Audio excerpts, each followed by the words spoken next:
Hey guys, today's on Schizophrenia, Name That Distortion. Schizophrenia, Name That Distortion, but before we get to that, please allow my brief prelude. As you know, I've conveniently recorded it for our mutual comfort, our mutual convenience, and our mutual luxury.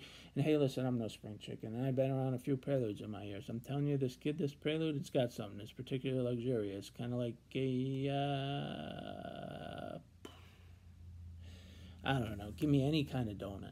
Any kind of donut. Hello under there, the sun. my name is Robert Francis. You've stumbled on my Unconquering Schizophrenia YouTube channel, where me and the bird, that's right, we talk schizophrenia. That's Mike, he's around. This is the cut of my jib right here for reasons of my medical confidentiality. He flies in the sun. I'm a licensed clinical social worker times 15 years.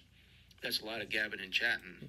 Indeed. I've been diagnosed with schizophrenia for a score 5 and 1, and that puts a little gray fleck in my beard. Advancing down the jib. Thank you for joining me on my channel. Now to topic. Name that distortion, name that distortion. So we're in a social environment. And we're communicating with people mind to mind without overt spoken language. We are not using external language. We're not using language like I'm using language right now. We're not talking, we're not verbalizing. However, we are communicating with other people mind to mind. Name that distortion. It's called mind-to-mind communication distortion, the mind-to-mind distortion. That's the belief where we can communicate mind-to-mind without need for spoken language. And obviously it's a cognitive distortion, and it's an impossibility. Not an impossibility, but it's impossible to the nth degree. And it's just not based in reality. But name that distortion. Mind reading. It is definitely a distortion where we think we could communicate mind to mind without spoken language. And the reason that it happens is a breakdown in our bodily boundaries. We think that thoughts can leave our head and we can communicate other people mind to mind.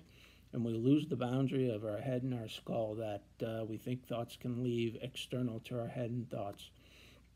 So that's the distortion. It's a bodily distortion. We lose the sense of distortion of our head, and we think we can communicate mind to mind. We cannot communicate mind to mind because our thoughts cannot escape our skull and our head. So that's the disturbance of the bodily boundary. Name that cognitive distortion. It's called mind reading. Very, very, very prevalent in schizophrenia. Very prevalent, and I had it for a long time, and it seems very real. But it's a distortion of the nth degree. All right, any donut under the sun, give me any donut under the sun. Love donuts. All right, guys, have a little milk, have a little donut, and we'll see you next time. Thanks.